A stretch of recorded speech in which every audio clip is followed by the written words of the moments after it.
La primera pregunta es un comparativo en su apreciación de los ponentes de la pandemia de influenza, particularmente influenza española, con la pandemia de COVID-19 que vivimos actualmente. So I will translate for Dr. Hicks and Dr. Gillick. There was a question in a comparative way of the Spanish influenza pandemic and the current coronavirus pandemic. What would your considerations will be about these similarities or disparities in these two pandemics? Please all.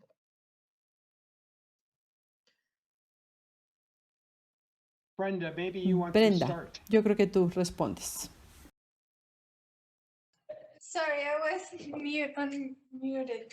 Yes, so there are some similarities. Ay, perdón, en español. Me sigo. Es que las similitudes pueden ser que es una pandemia igual de grave, ¿no? O sea, con una mortalidad alta. Y pues es una enfermedad respiratoria, es una pandemia igual y que ha sido con una proporción de muertes muy, muy alta a nivel mundial, ¿no? O sea, que no se compara, por ejemplo, con la pandemia que tuvimos de influenza H1N1 en el 2009. Lo que sí que es diferente son los tiempos y por eso yo no lo podría para nada comparar.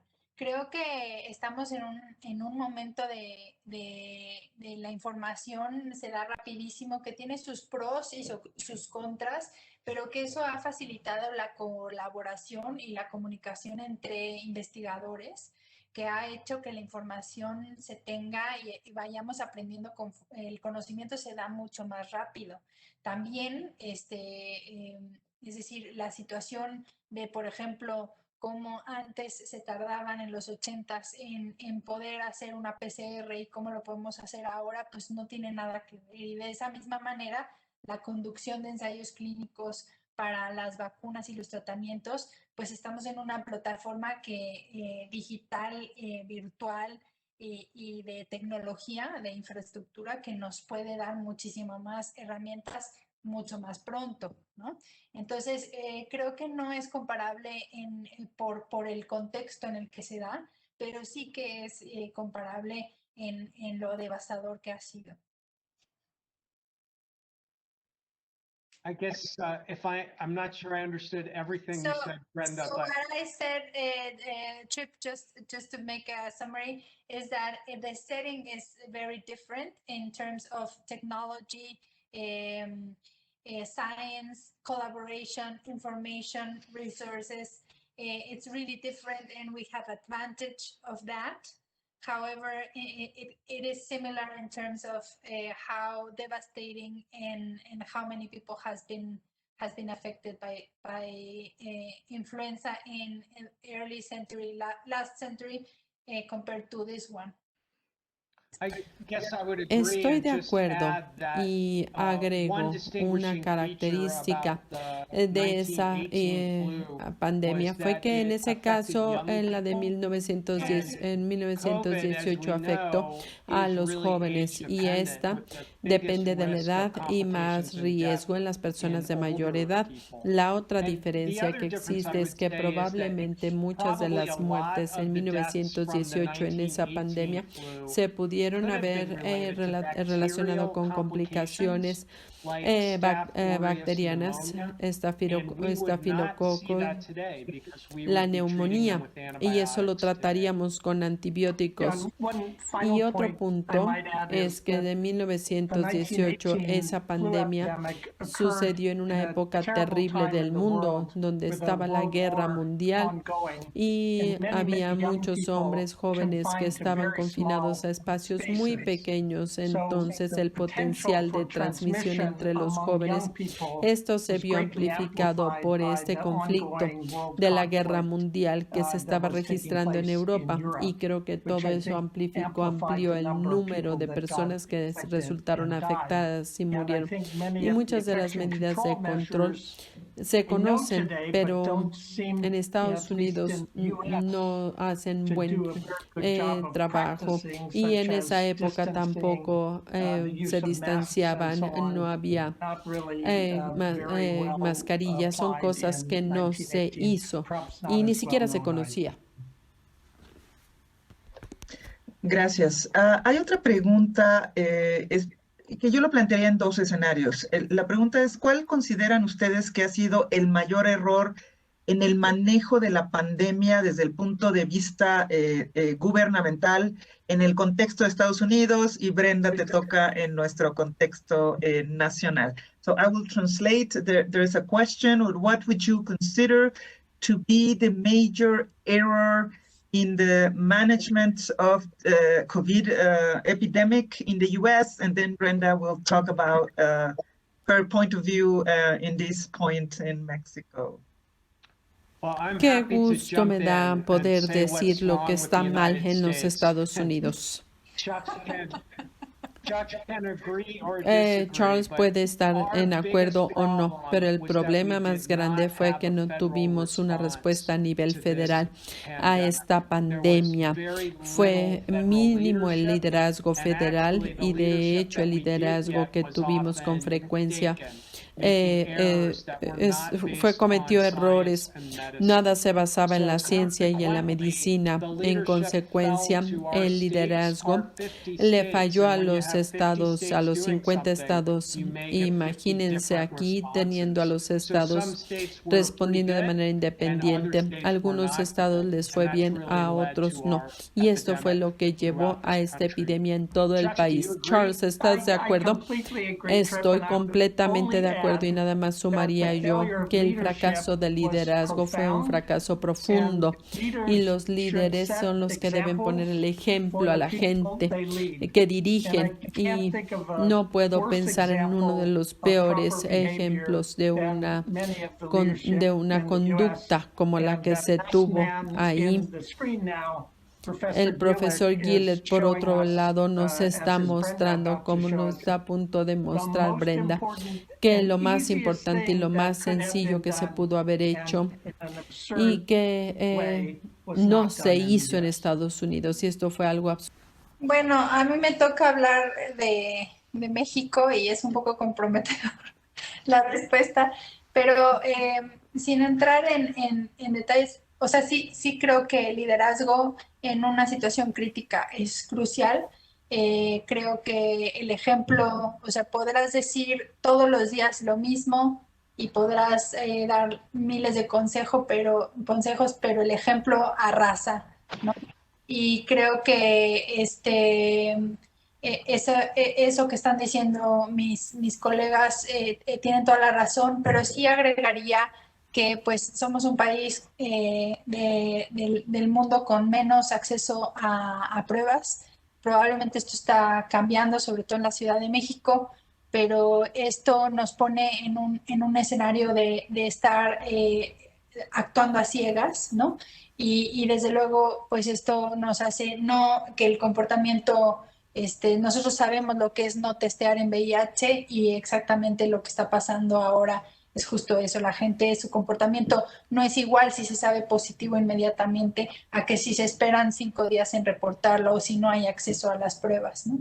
Por otro lado, pienso que que una de las cosas que suceden en Latinoamérica y que una de mis colegas más queridas, que está en Chile, la doctora Claudia Cortés, en una de las conferencias de la Sociedad Americana de Infectología, hizo un resumen excelente de cuáles eran las guías en las que se basaban en los tratamientos médicos para COVID, y veíamos que la gran mayoría de las guías tenían un sustento científico muy pobre y que por eso en Latinoamérica se caracterizaba por dar medicamentos que no tenían sustento científico, como ivermectina, hidroxicloroquina, inhibidores de proteasa, hasta ya mucho después de que se hubiera visto la evidencia de que no funcionaba, ¿no? Entonces, esta incapacidad para poner la ciencia ante todo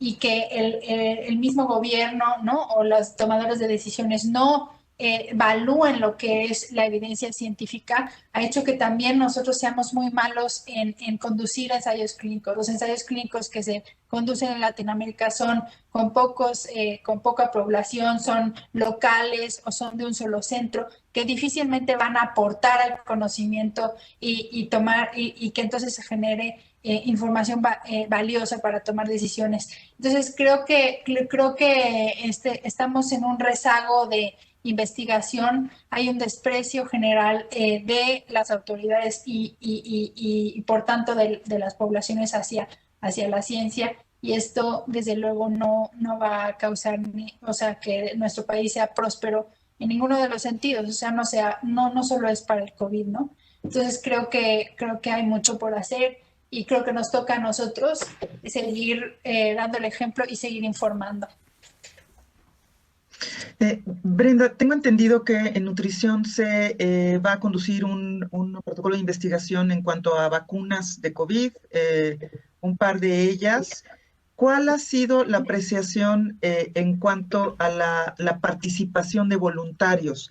¿Hay interés por participar? En Estados Unidos tienen todo un conflicto de grupos de resistencia, etcétera. O sea, es que creo que precisamente es eso, ¿no? O sea, el desprecio a la ciencia y la poca promoción con los actos de las autoridades en favor de la ciencia promueve también que se den, o sea, es como es como echarle leña al fuego a los grupos antivacunas que tanto daño hacen, ¿no? Entonces, yo vi hoy una plática sobre vacunas en SENCIDA y hablé de que hay estudios muy formales que de 2011 a 2019 se han podido prevenir 23 millones de muertes gracias solamente a las vacunas. Entonces, no verlo con esos ojos y pensar que es algo que nos va a hacer daño porque se están haciendo muy rápido, porque es una emergencia sanitaria, me parece que es no tener un liderazgo en un posicionamiento de qué son las vacunas y por qué son importantes, ¿no? Entonces, si bien la gente está actuando en espera de que llegue la vacuna, hay encuestas serias de que mucha gente hoy por hoy no se lo pondría. Ahora, viéndome a nutrición en específico, los lleva el doctor Ruiz Palacios y tiene muy poco que se empezó y no te podría contestar esa pregunta de qué tanto es la participación. La que sí sé que ya empezó es la de CanSino, que es la que es por medio de un adenovirus y es la china. Y las demás no sé, creo que es la de Pfizer, pero que aquí hay una logística de cómo se va a hacer el almacenaje de las vacunas por la temperatura. Gracias. Existe otra serie de preguntas en relación a la preocupación en cuanto a los esquemas de dos fármacos en el contexto de generación de resistencia en la población mexicana que tiene problemas de apego al tratamiento, donde en muchos centros de la Secretaría de Salud solo se cuenta con cargas virales 2 veces al año, y estudios de laboratorio pues limitados. Entonces, Dr. Hicks, I will translate for this. There's a question about concerns for the development of dolutegravir resistance in the setting of 2-drug regimens. In particular, in Mexico, we have still problems with adherence, either that the people discontinue treatment or there is desabasto, ¿cómo se dice?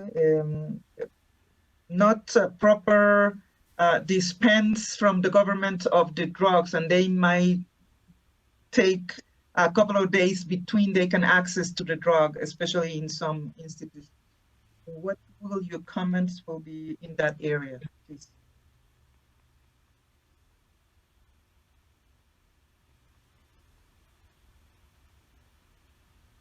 You're on mute, Chuck. I think you're muted, yes. Sorry. Pensé que era yo muy listo para activar el teléfono. Es una pregunta muy importante. Se trata de una muy buena pregunta. Una de las preocupaciones más importantes y la idea de los dos fármacos en una terapia cuando se propuso por primera vez fue que los 3 fármacos eran los necesarios para evitar, para no tener problemas con la resistencia, y se necesitaron datos de estudios clínicos para demostrar que no hay una diferencia significativa hasta este momento si se habla de las terapias de 2 o de 3, hablando de la resistencia en particular, hablando de los inhibidores de integrasa. Dicho esto, ha habido casos de resistencia que sí se han reportado tanto en el caso de dolutegravir y bictegravir con los tratamientos de 2 fármacos. Entonces es casi cierto que no se va a presentar la resistencia con los 2 fármacos. Y aquí la pregunta importante es,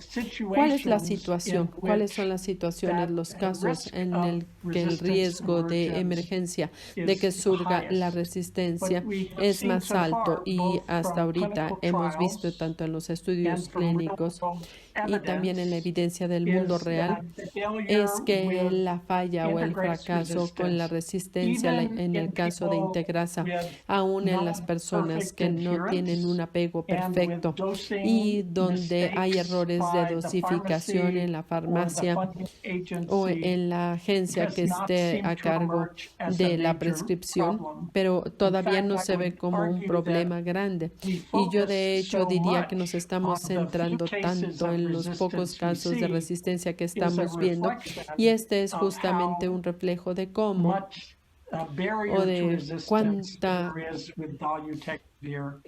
resistencia estamos teniendo con el bictegravir y con el dolutegravir. Y si tenemos a una persona que no tiene un buen apego, tenemos que tener un régimen bien tolerado que nosotros sintamos nos dé la situación óptima para evitar consecuencias. Y si estamos incómodos con la terapia de 2 fármacos, no veo ningún problema con que se utilice una terapia de 3 fármacos. Y potencialmente la pregunta más importante va a ser si nosotros cambiamos a una terapia inyectable. Esta va a ser la verdadera pregunta. Con esta vida tan prolongada, la vida media tan prolongada del fármaco, si estamos hablando de los inhibidores de integrasa, ¿qué es lo que sucedería si tenemos un régimen de este tipo? ¿Y qué es lo que sucedería si se dejara de tomar el medicamento y luego se tuviera un periodo en el que se vaya llegando a una concentración más y más baja? Esta es una respuesta larga, pero yo lo que les puedo decir en este momento es que independientemente de la terapia, el riesgo es bajo. Y de todas maneras, esto lo tenemos que considerar para tener los mejores resultados. Me gustaría ver qué es lo que opinan mis compañeros. Bueno, yo hace unos días di una plática de terapia dual y no tengo mucho más que agregar a lo que dijo el doctor Hicks. Creo que esto es una de esas áreas en donde debemos involucrar al paciente y en la decisión, sobre todo con los inyectables. O sea, no todo el mundo está para las inyectables. Desde que salieron los primeros estudios LATE, hay pacientes que en mi consultorio me están preguntando ¿cuándo llegan? Y hay gente que dice, no, yo estoy feliz con mi tableta, ¿no? Y entonces la permisividad el horario de una semana probablemente sea bastante bueno, pero a lo mejor no es suficiente para otros pacientes. Entonces, hay quienes se sienten más seguros de estar tomando diariamente su tableta. Ahora, el hecho de iniciar o no iniciar, creo que en un país como el nuestro, la frecuencia más importante de resistencia es más bien en no nucleócidos y no tanto en M184B. Sin embargo, pues sí podría representar un reto, ¿no? Entonces, creo que Sin embargo, pues ya hay ciertos estudios que en el switch, en quienes tienen más tiempo indetectables, podría ser bastante seguro, ¿no? Así es que creo que cada vez la realidad, o sea, cada vez la terapia dual es una realidad, pero sí que es para ciertas personas, ¿no? Y se deben de escoger bien.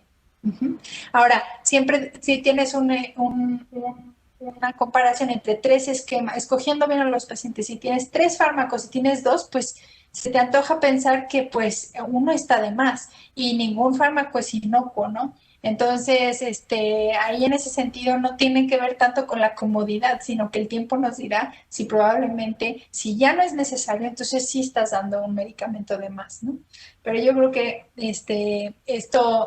esta información que dio el doctor Hicks de información de vida real, sobre todo en el Dovato, que es el más próximo, ¿no? El de dolutegravir 3-TC, pues cada vez nos da más idea de qué es lo que va a pasar y qué tanta efectividad va a tener en la práctica diaria. Ahora, lo que más esta misma investigación se va a necesitar para las inyectables, porque pues esto representa una logística de la aplicación, ¿no? O sea, ya no es solamente el paciente y su tableta de terapia dual, sino los inyectables pues representan toda una logística que en países en desarrollo pues claro que es importante ver cómo se va a hacer la implementación de estos fármacos.